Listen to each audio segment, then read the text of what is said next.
Então, o Ricardo aí com a palavra.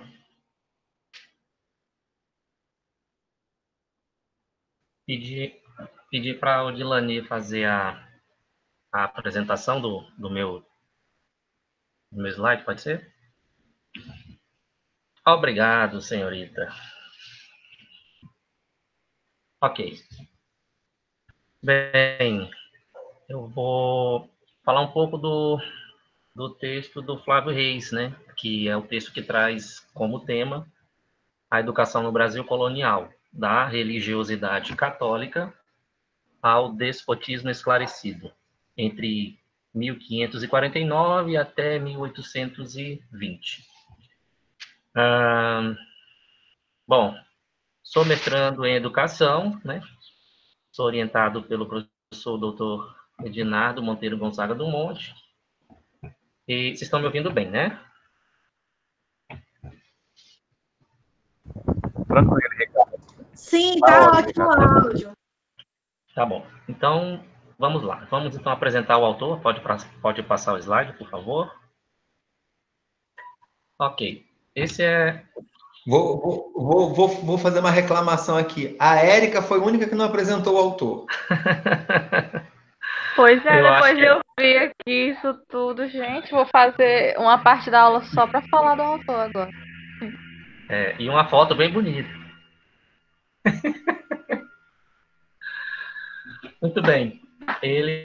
O Flávio Reis dos Santos, ele é pós-doutor em Educação pela Universidade Federal de São Carlos, pós-doutor em Geografia pela Universidade Federal de Goiás, é doutor em Educação pela Universidade Federal de São Carlos, professor do Programa de Pós-Graduação em História da Universidade Estadual de Goiás, professor do Programa de Pós-Graduação em Ambiente e Sociedade da Universidade Estadual de Goiás, ele é membro do Comitê Institucional de Pesquisa da Universidade Estadual de Goiás e membro do Grupo de Estudos e Pesquisa sobre Educação no Campo, também da Universidade Federal de São Carlos.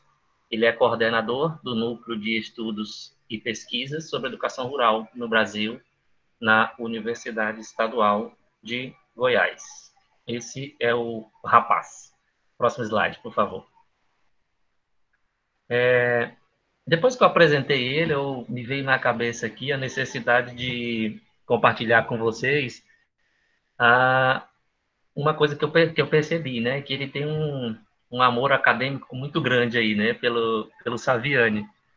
E muitas citações do Saviani ao longo do texto, e agora a gente vai, depois que eu ouvi a apresentação dos dois primeiros grupos aí das colegas, eu percebi como eles se completam na medida em que a gente conheceu a questão da ideologia da reforma pombalina, a contextualização histórica em que tudo isso aconteceu lá em Portugal, e agora nós vamos entender um pouquinho como que isso veio parar aqui. E se veio, como veio, e como deu certo, né? Como foi essa história, né? Vamos contar uma história juntos aqui agora. Bem, ele começa na apresentação, né, do seu texto, o Flávio Reis, ele começa dizendo que o objetivo dele é contextualizar historicamente esse processo que caracterizou essa prática de ensino nas terras brasileiras, no período colonial, e ele já começa dizendo que o instrumento utilizado pela coroa portuguesa foi a catequização e a conversão dos povos da terra à fé cristã católica. É importante ressaltar que, nesse período aqui, a Igreja Católica estava vivendo o movimento da Contra-Reforma. Então, a Europa toda tinha as ideias iluministas já muito fervorosas, e a Reforma Protestante ela estava muito forte, né? Já não tinha mais, já estava consolidada. E a Igreja Católica, no movimento de Contra-Reforma, viu nessas novas terras a serem colonizadas a oportunidade de lançar mão de um novo plano para conquistas de novas terras, de novos fiéis, e aliou-se à coroa portuguesa, que também tinha intenções de educações por meio intenções por meio da educação, de civilizar, e aí eu coloco entre aspas, né, aquele povo conquistado, também entre aspas. Depois ele coloca que vai trabalhar também no texto dele as contradições entre a fundamentação religiosa católica, jesuítica, e a concepção racionalista, que era orientada pela lógica das ideias iluministas. As ideias do Marquês de Pombal, as ideias de progresso e toda a necessidade de uma reforma no sistema educacional até então na Europa. Então, até metade do texto, o Flávio Reis ele trata um pouco de como foi essa fase de transição e de instauração dessa questão dessa reforma pombalina. E aí depois, lá do meio para o fim, ele traz um panorama de como isso veio para o Brasil. Pode passar o slide, por favor.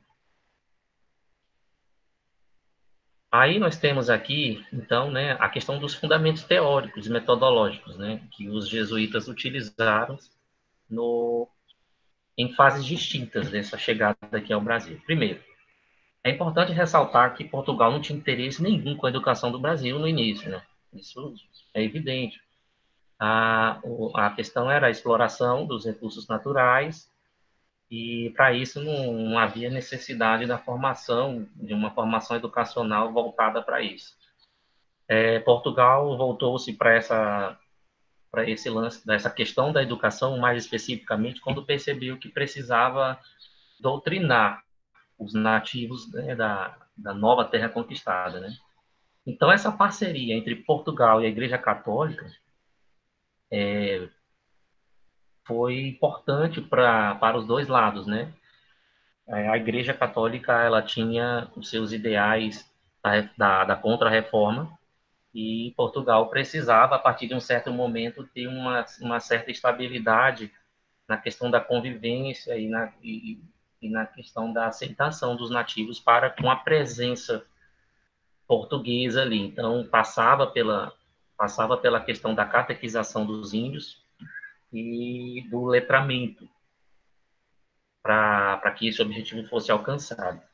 Sendo assim, os franciscanos eles foram os primeiros missionários que aportaram aqui, né, no território brasileiro, por volta junto com Pedro Álvares de Cabral, em 1500. Pode passar aí. Mas não foram esses primeiros franciscanos quem conseguiram os primeiros resultados, né, em relação à questão da convivência com os índios, né? Essa atuação missionária ela foi realizada pelos jesuítas, mas assim não apenas contribuiu para a questão da unidade política metropolitana, que era o interesse principal de Portugal, mas, claro, vinculava a questão da fé à consciência humana e com ideais de pacificação daquele novo povo.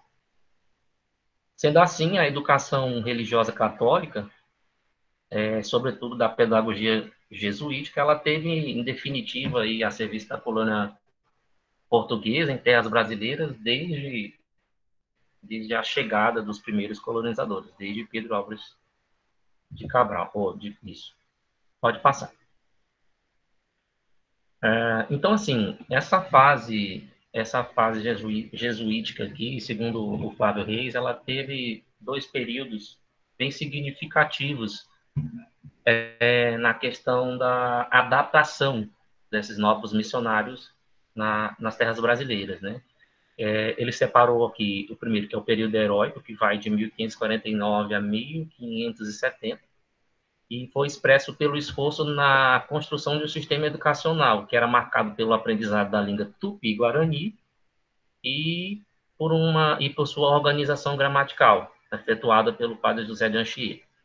Esse primeiro período aí, lá na frente, o autor apresenta duas figuras, que é o Manuel da Nóbrega e o José de Anchieta, que daqui a pouco a gente vai falar mais detalhadamente sobre as metodologias que cada um deles utilizaram nesse primeiro contato com os índios, né? E aí depois teve o período da consolidação do sistema educacional jesuítico, que esse foi de 1570 a Acho que está trocada aí, acho que é 1579 a data. Respaldado pelo Radioactive Institutio Studiorum Societas Jesus. Olha que lindo. Que era o plano de organização dos estudos da Companhia de Jesus. Então, todo esse processo educacional ele já tinha um planejamento, uma organização vindos, né, de Portugal e, claro, orientados pelos ideais da Contra-Reforma, objetivo primeiro da Igreja. Pode passar. E aí, assim, naquela primeira fase ali, na fase heróica, o Flávio Reis apresenta, então, mostra, então, a importância e a relevância das figuras de Manuel da Nóbrega e José de Anchieta. O Nóbrega, ele procurou articular, assim, essa questão das concepções da educação com a filosofia, né, a filosofia da educação. Então, manteve a questão da tradição religiosa na versão da Contra-Reforma em primeiro lugar. Ele defendia que, assim, ele acreditava que a organização dos meios era considerada adequada para culminarem os fins preconizados. Os fins justificavam tudo, né? A sujeição dos gentios, sua conversão, a religião católica e a conformação disciplinar moral e intelectual, que vinha através da prática pedagógica.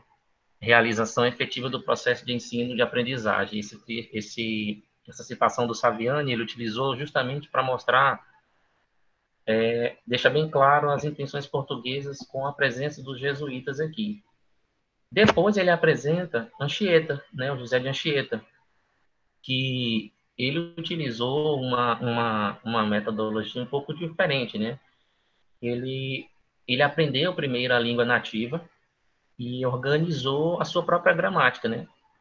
Para poder dela se servir num trabalho pedagógico da nova terra. E esse trabalho de inserção na questão da língua nativa fez com que ele tivesse uma proximidade maior ou uma aceitação diferenciada em relação à Nóbrega.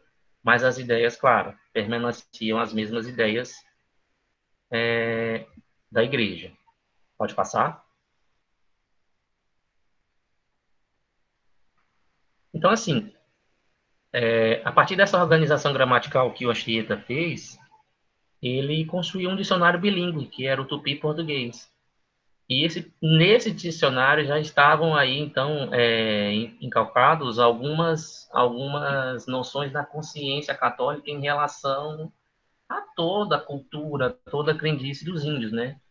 Ele era constituído de perguntas e respostas que condenava enfaticamente os hábitos e os costumes dos índios, que eram considerados profanos, e exaltava os princípios cristãos católicos sancionados pelo Concílio de Trento, o Concílio da Contra-Reforma. Agora, interessante, você vê, eu fico imaginando assim a questão da habilidade com a qual a Companhia de Jesus teve que lidar, teve que trabalhar com isso, porque você simplesmente chegar e dizer, olha, é o seguinte, sua língua não vai ser mais essa, seu Deus é profano, o que vocês fazem não vale, a partir de agora é isso aqui. Então, de fato, você imagina aí como essa questão da cultura, da língua e como os índios foram dizimados nesse momento. A questão da violência cultural, a qual... Violência não, né? Foi dizimado mesmo, assim, a ideia era essa, né? Então, assim, o estabelecimento dos colégios jesuíticos no território brasileiro, ele foi, com o passar dos anos, firmando-se, né? Eles se mantinham através da agricultura, pecuária. Então, ele mesmo, os colégios, eles mesmos se mantinham através dessas práticas. E o autor, ele destaca aqui 3 classes para poder caracterizar essa questão da excelência do ensino jesuítico, e isso já vinha, né, de Portugal. Essas práticas eram a administração do colégio, que era desenvolvida por um reitor e pelos prefeitos de estudos, tinha a questão do currículo e a questão do método de ensino, que era mnemônico, ou seja, um método pela repetição e pela memorização. que era a única coisa que importava, né, para que os objetivos fossem alcançados naquele momento. Aí, pode passar o slide? Pronto. Então, assim, os estudos, eles, nesse primeiro momento, eles foram desenvolvidos em inferiores, que eram os estudos aonde eram direcionados para os índios e os brancos, e os estudos superiores, que era direcionado somente para brancos, né?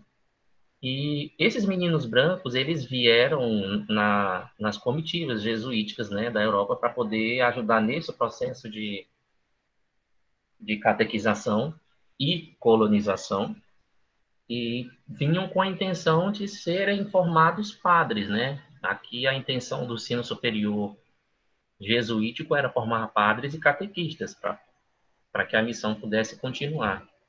Esses estudos superiores tinham 3 anos de duração, era composto de ciência e lógica no primeiro ano, matemática, física, cosmologia e psicologia no segundo, e metafísica e psicologia no terceiro ano. Essas tradições portuguesas, elas foram, né, inculcadas na população nativa durante esse período em que os jesuítas estiveram aqui. E ao mesmo tempo em que eles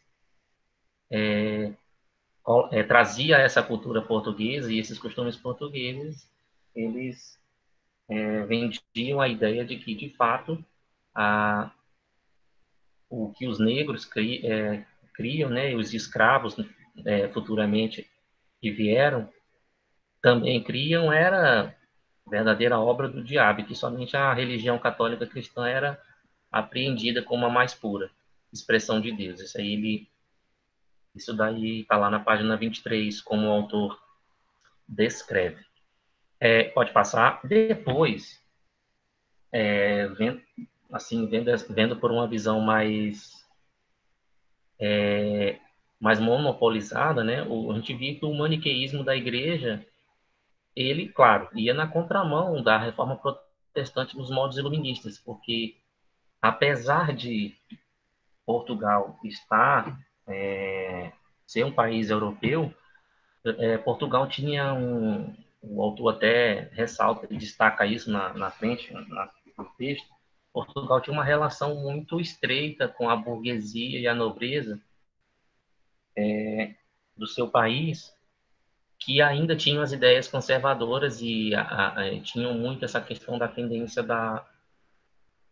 das ideias da Igreja Católica. Então, havia a necessidade tecnológica de evolução, né, e da revolução da educação, mas tinha também essa questão de que Portugal ainda era muito presa às tradições. Então, em todos esses processos organizados, sistematizados até então para essa questão da colonização, os índios eles só estavam até um certo ponto, né?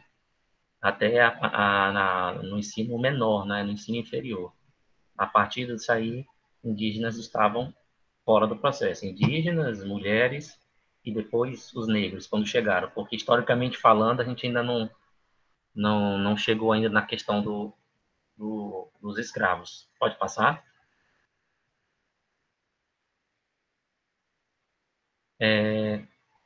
Antes de continuar aqui, eu queria dizer também que esses marcadores que estão nos acompanhando aí nos slides, eles têm as cores do azulejo português colocado na capa desse slide, justamente para nos...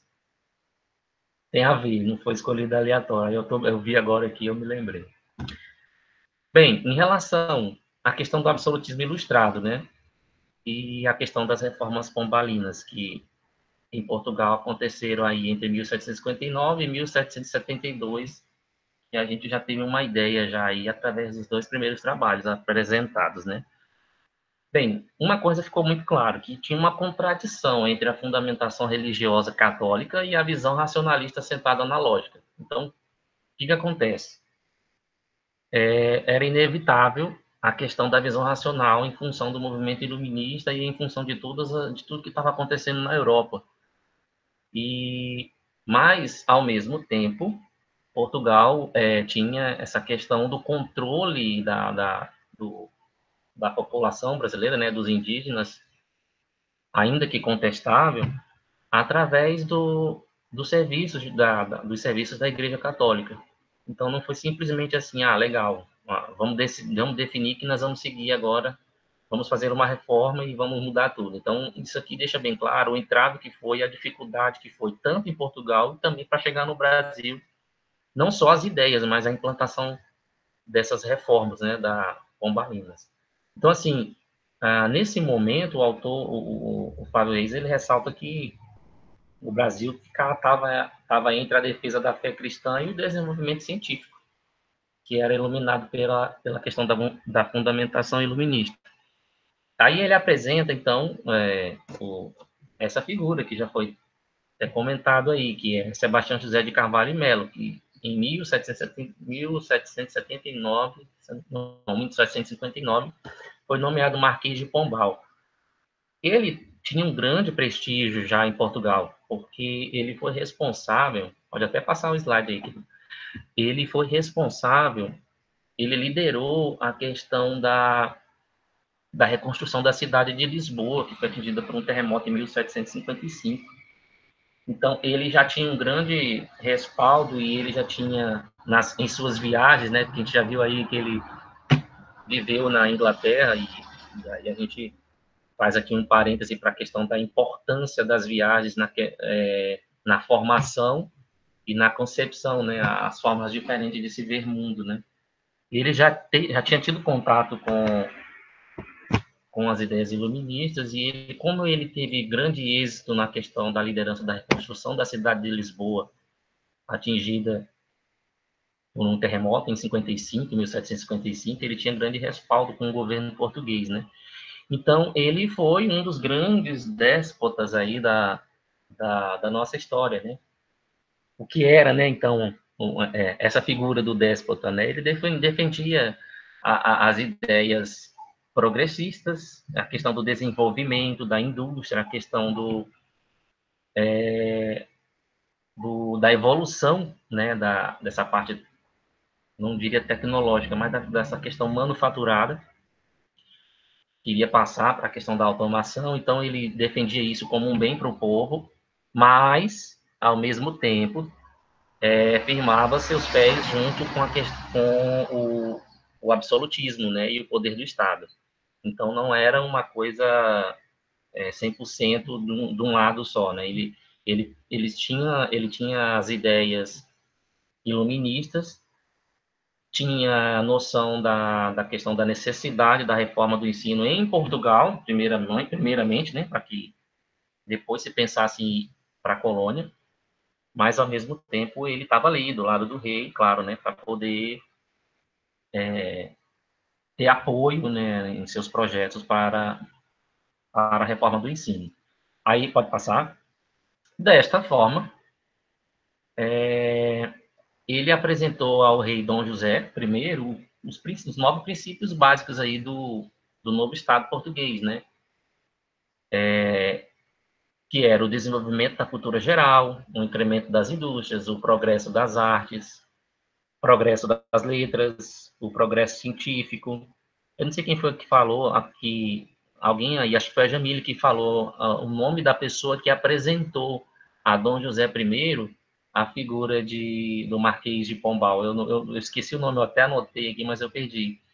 Eu fui me identificando, eu fui juntando tudo que foi apresentado, eu fui anotando e completando as lacunas que foram ficando para mim aqui, quando eu ia fazendo os slides, fazendo as anotações do texto.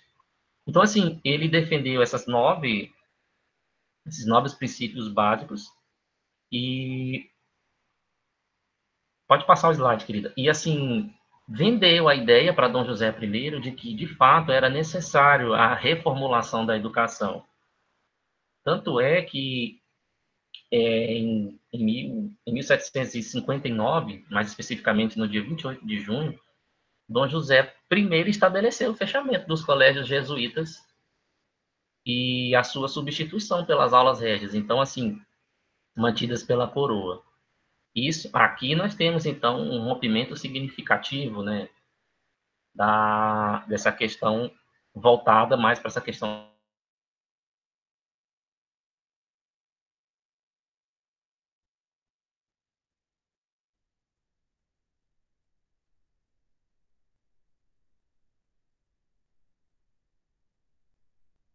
Acho que o Ricardo caiu aí, né, gente? Acho que sim, professor. Vamos ver se ele consegue voltar. E caiu. A minha internet também deu uma parada. Eu fiquei sem saber se foi aqui ou se foi o Ricardo. Não, foi o Ricardo mesmo. Pelo visto foi o Ricardo.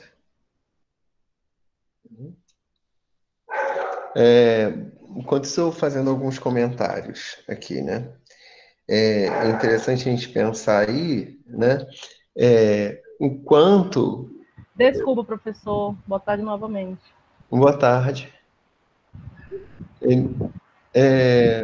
O Ricardo caiu, né? Ainda não voltou, não. A Érica está voltando. Precisamos voltar. Enquanto isso, eu vou comentando. A sujeição dos gentios, né? Que é o termo que era muito comum essa visão na Europa dos reinos, né? Quando a gente, por exemplo, eu vi cartas da rainha da Espanha na época de Colombo, que ela, com perguntas que para a gente hoje são muito simples, né? Tipo, ela mandando uma carta para a universidade, perguntando para a universidade que tinha um aventureiro que queria ir falando que existia terras de outro lado, e ela mandou uma carta para a universidade. É muito dinheiro para o governo, para o reino, e se o mundo for quadrado? E se o mundo for quadrado? Essas embarcações vão e podem cair e a gente perder todo esse investimento? Né? Aí os cientistas da universidade da época respondem: Vossa Majestade, possivelmente o mundo é redondo, né? Eles nem tinham certeza disso. E aí, eu estou falando isso para poder falar dos índios, porque também, dentre essas cartas, tem umas cartas dessa própria rainha falando assim, em relação aos índios. Eu sou uma rainha católica. Eu sou católico. Eu acredito na Bíblia.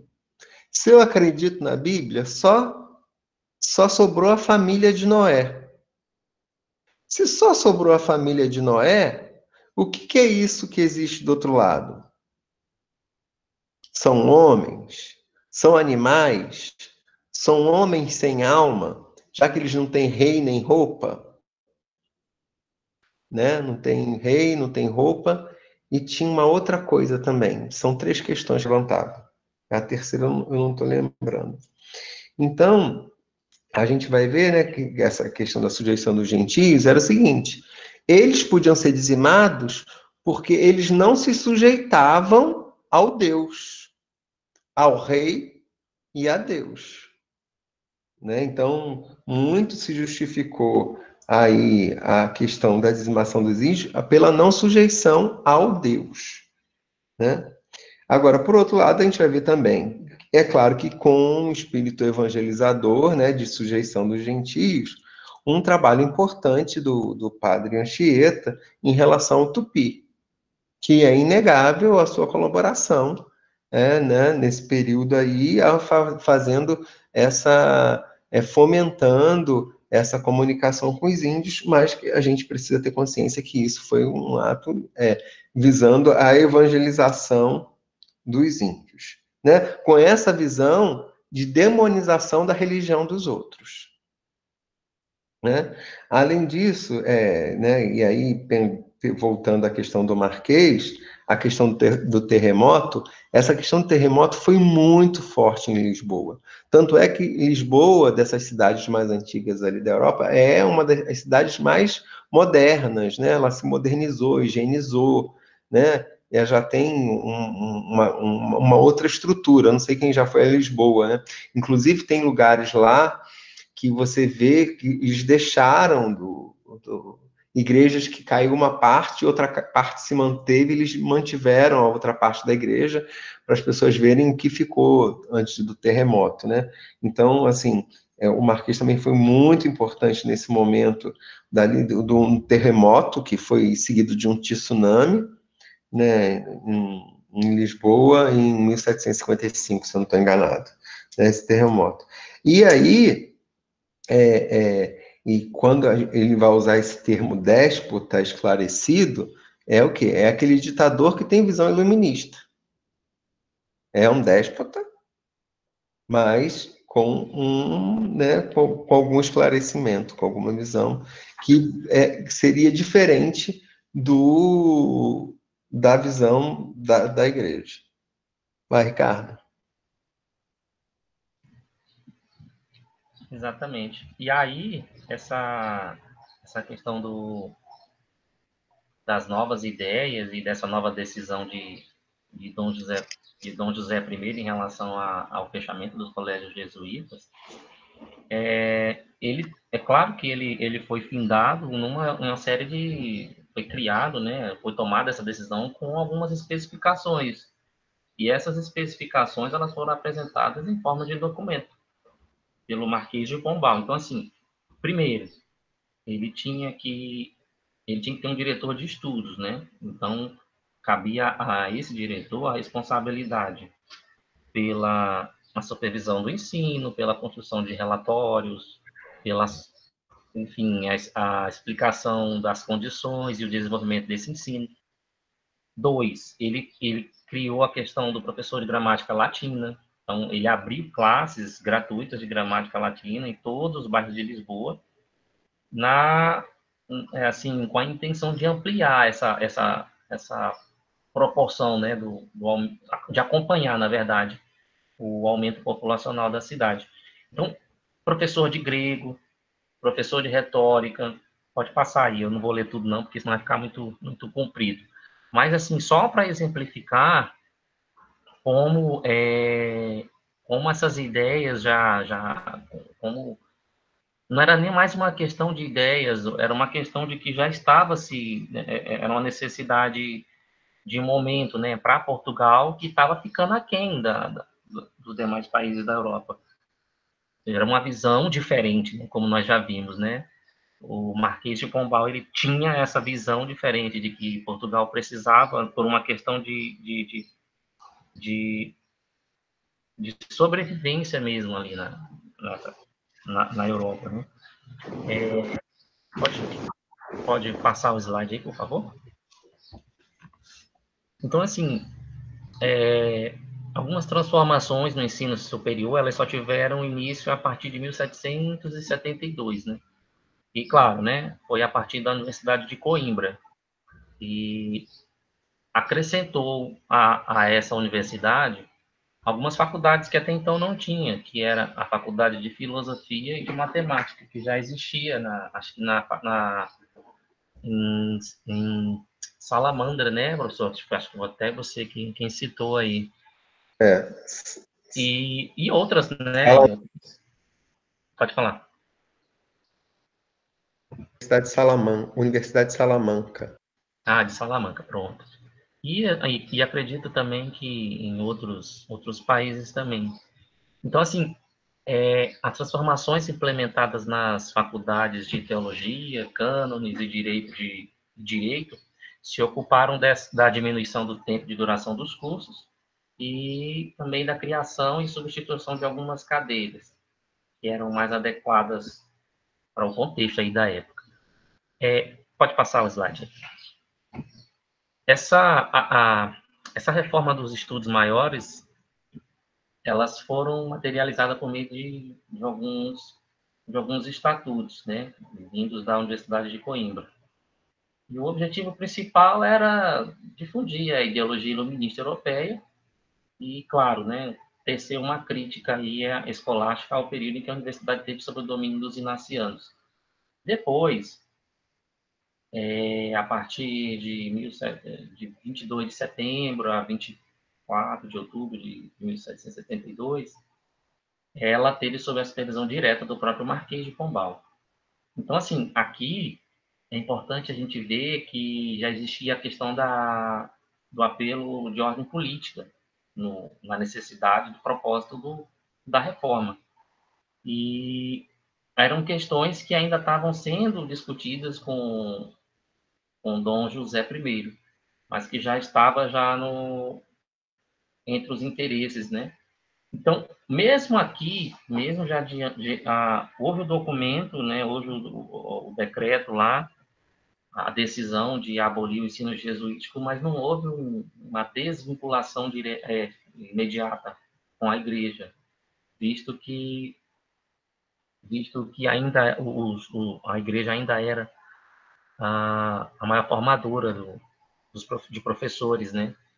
Inclusive citado, acho que foi não sei quem foi que citou aqui, numa das cartas, né, de que quando os jesuítas foram expulsos, né, do Brasil, eles ficaram um período aí com muita dificuldade para encontrar mestres para o ensino, porque de fato não tinha ainda essa questão da formação de profissionais.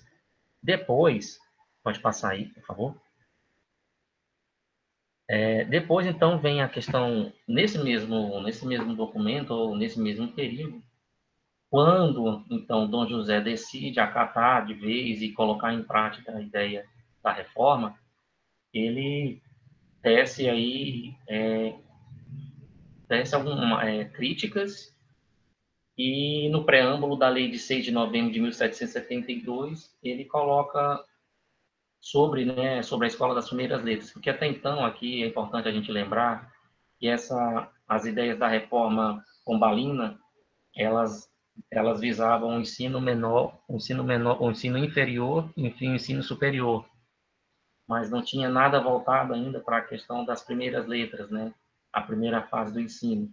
Então, ele justifica a impossibilidade de estender o ensino igualitariamente a todos os indivíduos sob seu domínio, pois nem todos teriam acesso aos estudos maiores. Olha só, a reforma pombalina, ela é guiada e orientada pelas ideias iluministas, que difundem a questão do conhecimento e do acesso para todos, né? Então, nós encontramos aí nesse pensamento a primeira incoerência ou a primeira contradição de Dom José I em relação à questão do acesso dos indivíduos a essa nova educação ou a esse novo sistema agora reformado.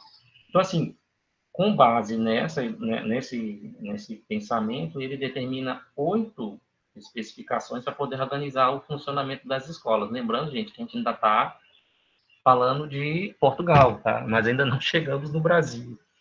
Então, pode passar o slide. Essas 8 determinações, elas foram definidas para essa questão do novo ensino. Primeiro, proceder aos exames de seleção dos candidatos a mestres. Então, a partir de agora, você tinha que ter um colegiado, eu não sei se é esse o termo colegiado, mas você tinha que ter ali uma banca, um grupo, para poder fazer essa parte de seleção dos candidatos a mestres para esse novo modelo de ensino. Segundo, os professores, eles deveriam encaminhar para a mesa censória o desempenho individual de cada estudante. Então, aqui entra um pouco já nesse primeiro senso de avaliativo do sistema, mas não com o intuito de avaliar o ensino em si, mas com o intuito primeiro de saber se os objetivos principais daquele modelo de educação estavam sendo alcançados. Terceiro, os estudantes que almejavam o ingresso na universidade tinham a obrigação de cursar um ano de filosofia para poder aprender lógica e ética. Não era obrigatório antes, né? Então, a partir dessa reforma, era obrigatório cursar filosofia.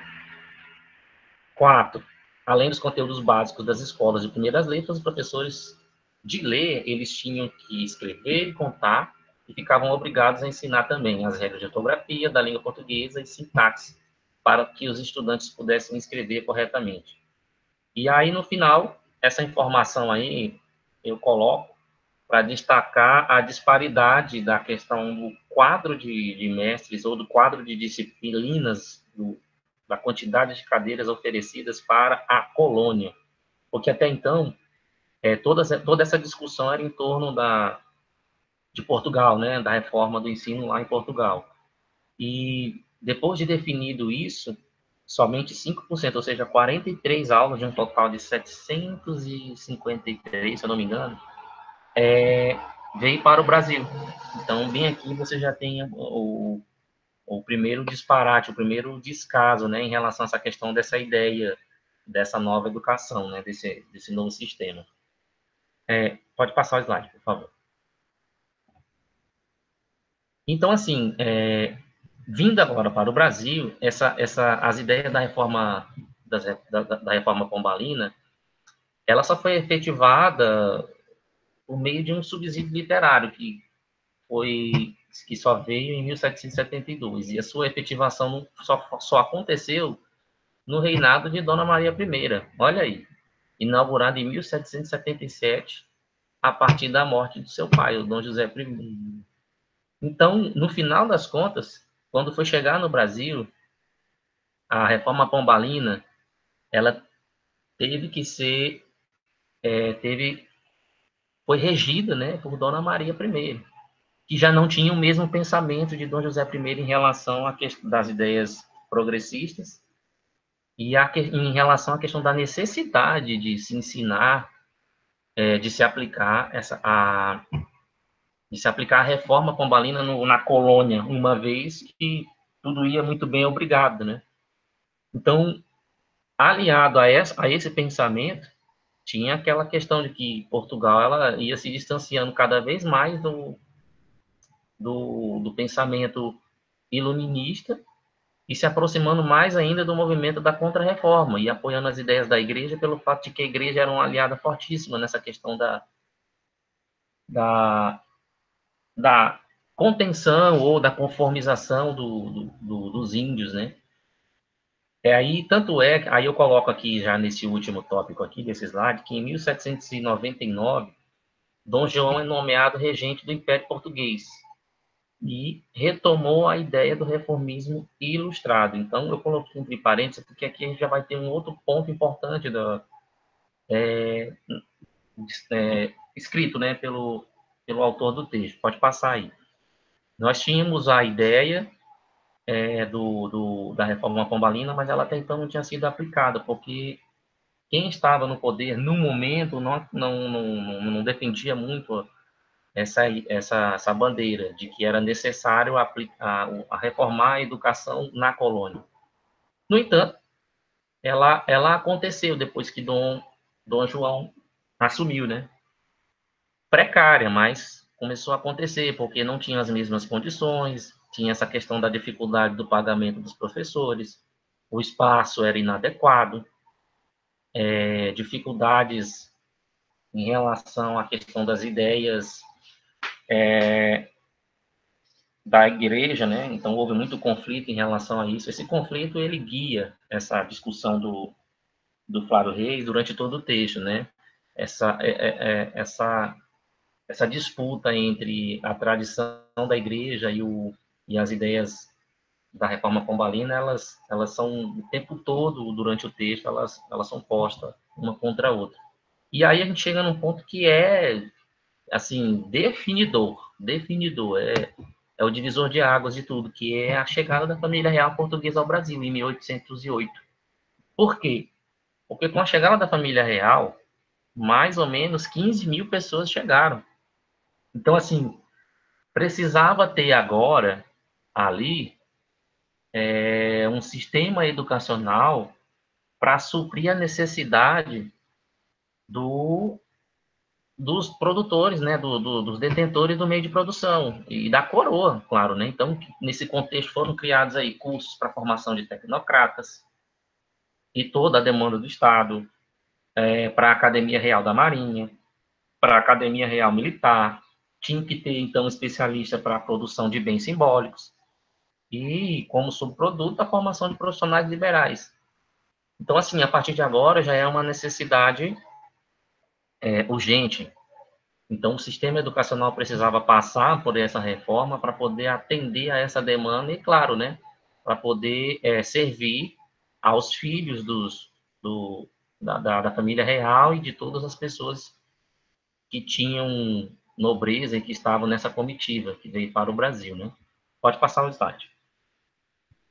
Então, diante dessa nova necessidade, os cursos de filosofia, teologia, desenho, história e música e arquitetura, eles desempenharam um papel muito importante nessa produção dos bens simbólicos, né?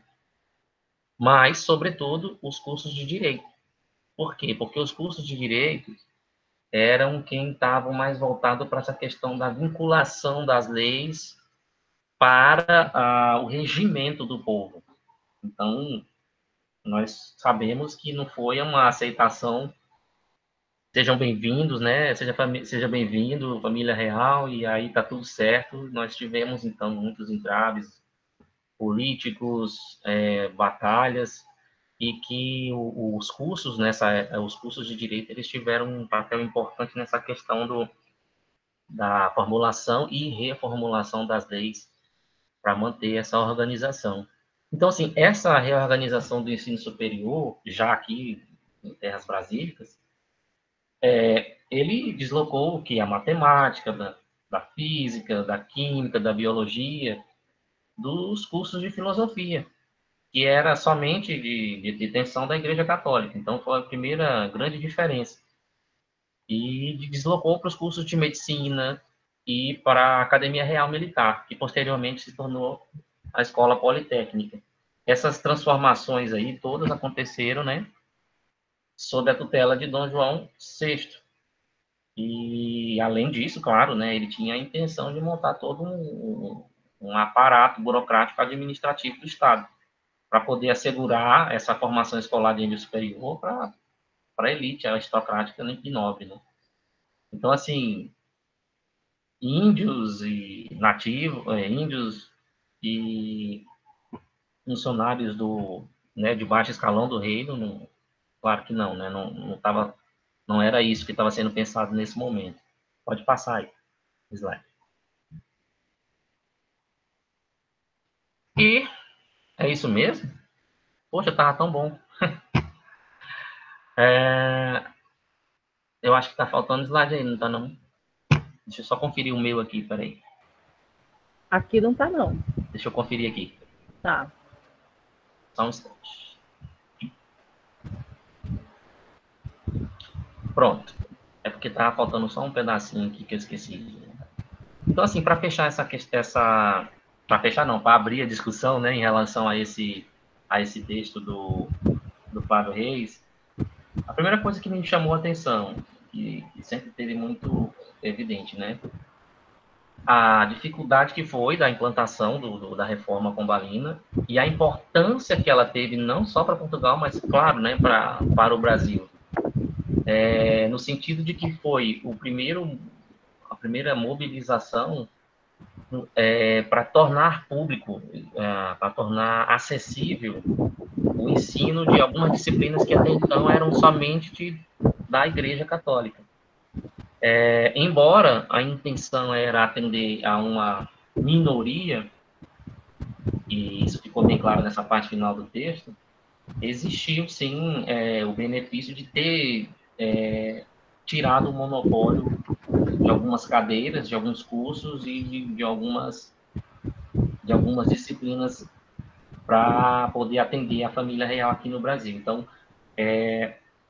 o que mais chamou a atenção foi essa dificuldade que teve de se entender com a igreja, né? Que o Marquês, que as ideias pombalinas tiveram de se entender com a igreja. Até que o autor cita no texto que, de fato, a igreja nunca se desvinculou do ensino, nesse momento e nem agora.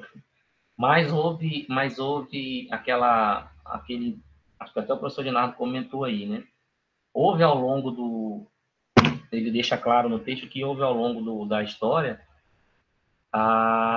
um entendimento entre as partes, em que a igreja disse, olha, tudo bem, você fica lá, você apacenta as minhas ovelhas, e agora eu vou usar um termo da Bíblia e mantém elas calminhas lá. Enquanto isso, você tem liberdade para atuar com o seu catecismo lá. Então, você me serve, eu sirvo a você.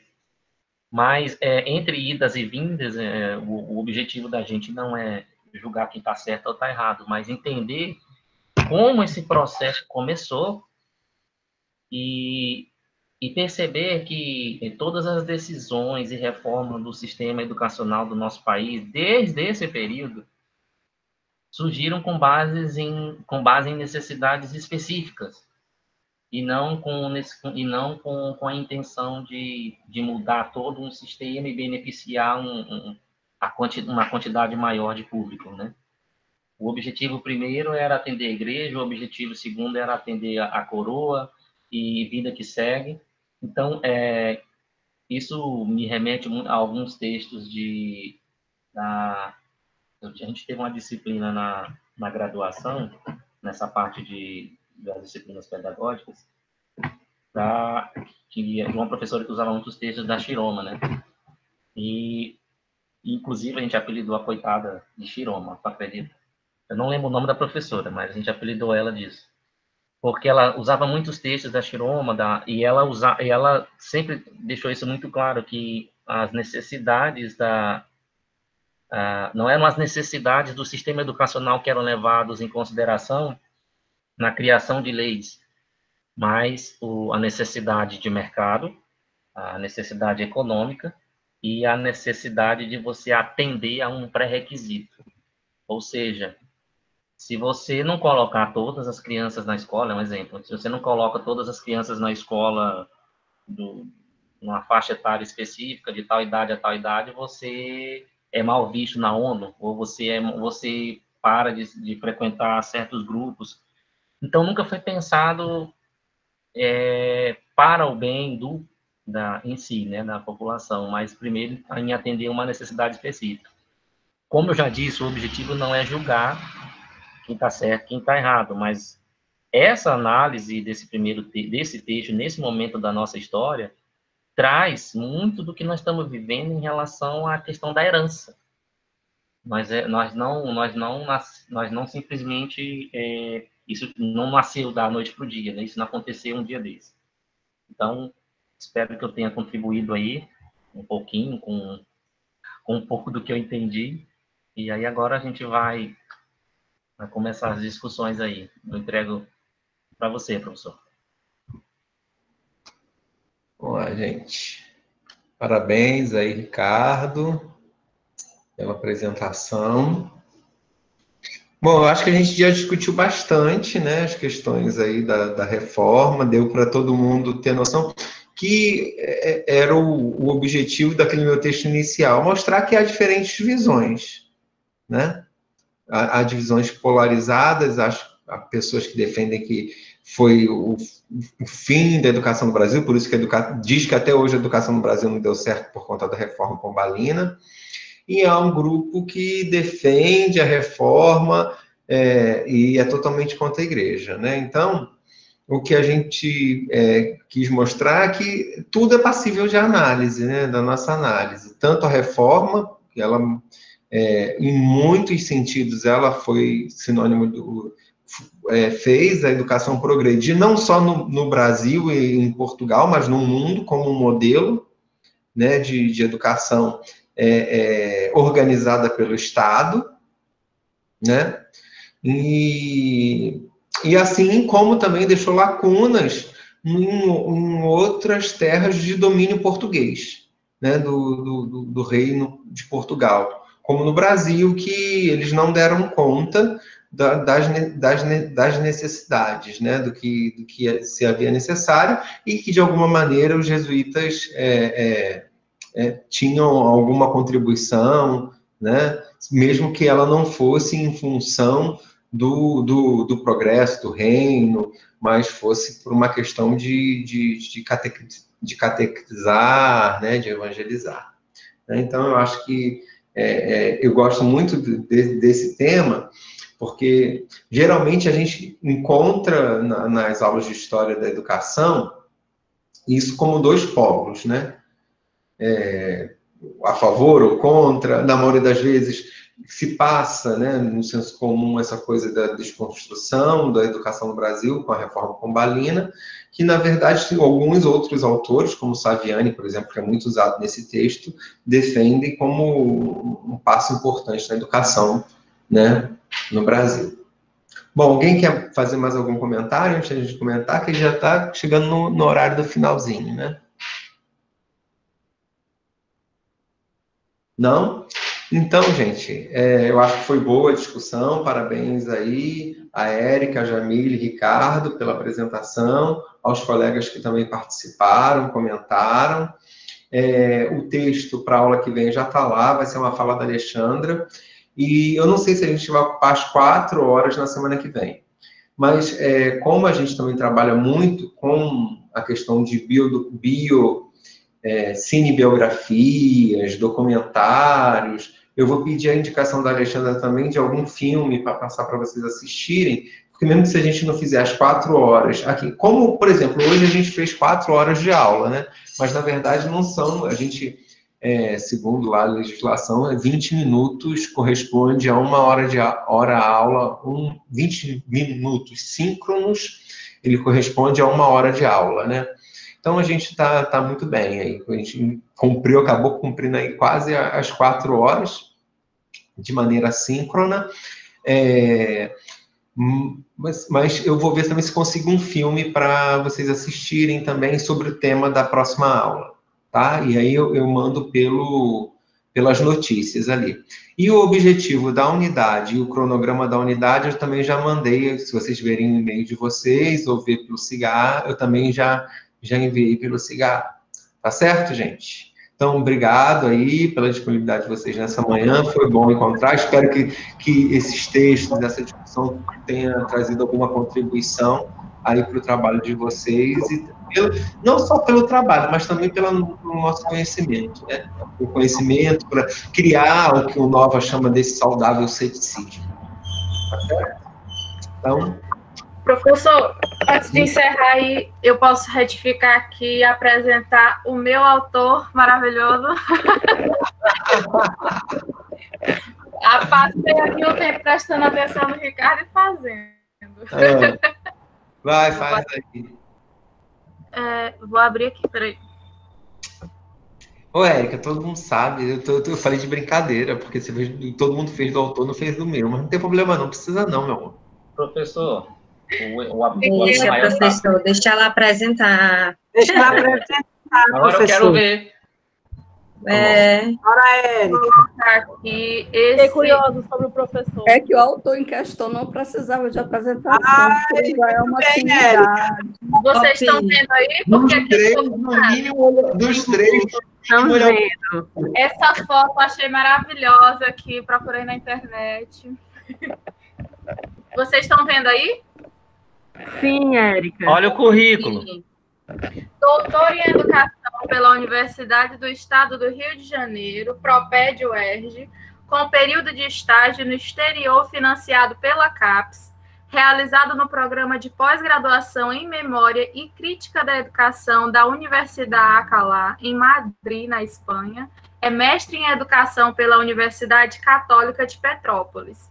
Fez os cursos de especialização e graduação em música no Conservatório Brasileiro de Música e licenciatura em Pedagogia na Universidade 9 de Julho.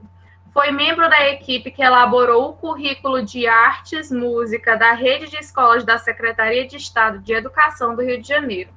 É coordenador geral acadêmico e professor dos cursos de graduação e pós-graduação do Conservatório Brasileiro de Música. Hoje trabalha como avaliador de cursos de graduação do Ministério da Educação, INEP. É vice-coordenador do programa de pós-graduação. Meu Deus! Meu Deus! Aqui tem muita coisa, gente. Se eu for falar de tudo, a gente vai passar Não, nós já vimos. É o fraco, como diz o povo no interior.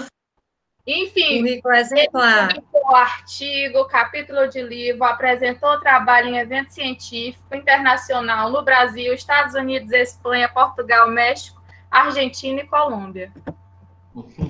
Gostaram? Top! Parabéns. Excelente. Show! Muito boa a sua representação. Bom, Parabéns, gente, professor. Maravilhoso. vou falar para vocês uma coisa importante, né? O que, assim, me faz pensar quando olho para o meu currículo é que não basta só o esforço. Assim, eu fui uma pessoa muito esforçada, eu comecei a trabalhar a dar aula com 14 anos de idade. Comecei a trabalhar com 14 anos, eu comecei a dar aula. Apesar de todo o esforço e de ter ter um cognitivo dentro do nível da normalidade das pessoas, e muito esforço, ter estudado muito, eu tive oportunidades na vida que a universidade me deu para fazer isso. Porque quando um filho de pobre poderia ter estudado um ano, ficado um ano na Europa estudando, né? E a gente vive esse momento que a universidade tem sofrido muito, e com cortes na área de pesquisa, na área de pesquisa, na pós-graduação, então, é tudo muito difícil, tem sido muito difícil para a gente manter o que vinha sendo feito, né? Então, assim, esse currículo aí é fruto do meu esforço, esforço também da minha família, que me apoiou, me ajudou, do meu trabalho também, do meu suor, que eu comecei a trabalhar, mas também eu tive oportunidades, que infelizmente portas estão se fechando no nosso país em relação às oportunidades para a educação, né? Então, vale a pena a gente pensar isso aí. Quando eu olho para o meu currículo, eu fico pensando que não basta só ter um cognitivo razoável e o esforço se a gente não tiver as oportunidades, né? Então, aproveitem o máximo essa oportunidade que vocês estão tendo de fazer esse mestrado, os alunos do doutorado que estão no doutorado, aproveitem o máximo, porque nessa seleção, porque são 600 candidatos e vocês estão aí, sentados nessas cadeiras. Então, não percam uma vírgula desse momento que vocês estão vivendo, dessa oportunidade de estudar. Vivam esse mestrado profundamente. Essa é a mensagem que eu deixo para vocês, para acabar a aula. Tá bom? Ótima mensagem, professor. Vamos seguir. Vamos seguir sim. Obrigada. Tchau, gente.